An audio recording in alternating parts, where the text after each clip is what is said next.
ഇതാണ് ഈ വേൾഡ് കപ്പിലെ എൻ്റെ ടീം 11. എൻ്റെ ഓപ്പണേഴ്സ് സഞ്ജുവും ഫിന്നളനും. ഫിന്നളൻ വേൾഡ് കപ്പ് ചരിത്രത്തിലെ തന്നെ ഫാസ്റ്റസ്റ്റ് T20 സെഞ്ചുറി. കൂടെ നമ്മുടെ സഞ്ജു സാംസൺ, അതായത് ഇന്ത്യയുടെ മെയിൻ വിദേശശില്പി എന്നാണ് പറയാം. ഈ വേൾഡ് കപ്പ് എടുക്കാൻ സാധിച്ചത് ഏറ്റവും പങ്കുവച്ച ഒരു ബാറ്ററാണ്. ഒരു കിടുക്കൻ 3 ഇന്നിങ്സ് ഈ ടൂർണമെന്റിൽ ഏറ്റവും കൂടുതൽ സിക്സുകൾ അടിച്ച താരം.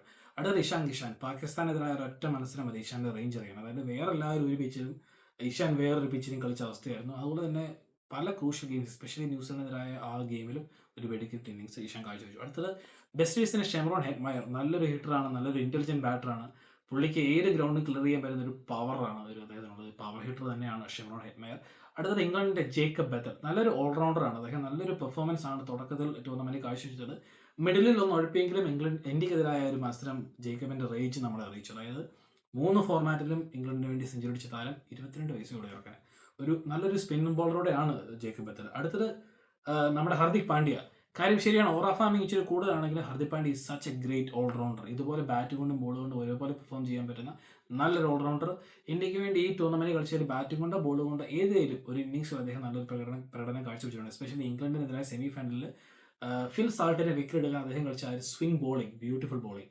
അടുത്തത് വിൽ ജാക്സ്. ഒരു അത്ഭുതമായിരുന്നു വിൽ ജാക്സ് ഈ ഒരു ടൂർണമെന്റിൽ. കാരണം വലിയൊരു ഫോമിലൂടെയൊന്നും അല്ല വിൽ ജാക്സ് വന്നതെങ്കിലും അദ്ദേഹം നല്ലൊരു ബാറ്റിംഗ് ഓൾറൗണ്ടറാണ്. ഇംഗ്ലണ്ടിന് വേണ്ടി 4 മാൻ ഓഫ് ദ മാച്ച് ആണ് അദ്ദേഹം കൊയ്തത്.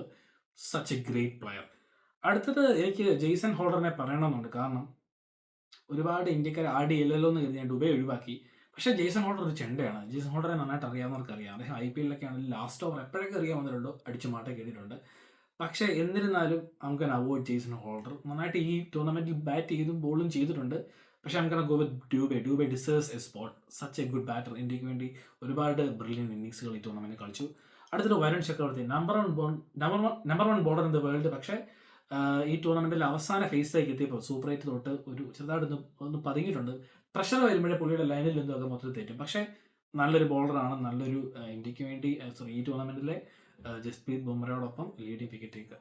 അടുത്തത് നമ്മുടെ സ്വന്തം ജസ്പ്രീത് ബുംറ. അധികം ഡെഫിനിഷൻ്റെ ആവശ്യമില്ല. Once in a lifetime generation bowler. India is lucky to have a great bowler. അടുത്ത ലുങ്കി എങ്കിഡിയാണ് എൻ്റെ ലാസ്റ്റ് പ്ലെയർ. ഇതുപോലെ ഇമ്പ്രൂവ്മെന്റ് ഉണ്ടായ ഒരു പ്ലെയർ എനിക്കൊന്ന് ചരിത്രത്തിൽ കാണത്തില്ല. അതുപോലെ ഒരു ചെണ്ട തന്നെയായിരുന്നു ലുങ്കി എങ്കിഡിയും. പക്ഷേ എന്നാ ഒരു പെർഫോമൻസ്, എന്തൊരു ഇമ്പ്രൂവ്മെന്റ് പുള്ളിക്ക് വന്നത്. ഈ വേൾഡ് കപ്പിൽ സൗത്ത് ആഫ്രിക്കയ്ക്ക് വേണ്ടി എന്നല്ല, ഇതുപോലെ മികച്ച രീതിയിൽ ബോൾ എറിഞ്ഞൊരു പ്ലെയർ കാണത്തില്ല. അതായത് സ്ലോ ബോൾസും കട്ടേഴ്സും ഇന്ത്യയിൽ നന്നായിട്ട് യൂസ് ചെയ്ത ഒരു ബോളറാണ് Lungi Ngidi. So this is my team, an explosive opening batting and then throughout നല്ല players. നിങ്ങളുടെ ടീമിനോട് കമന്റ് ചെയ്യും.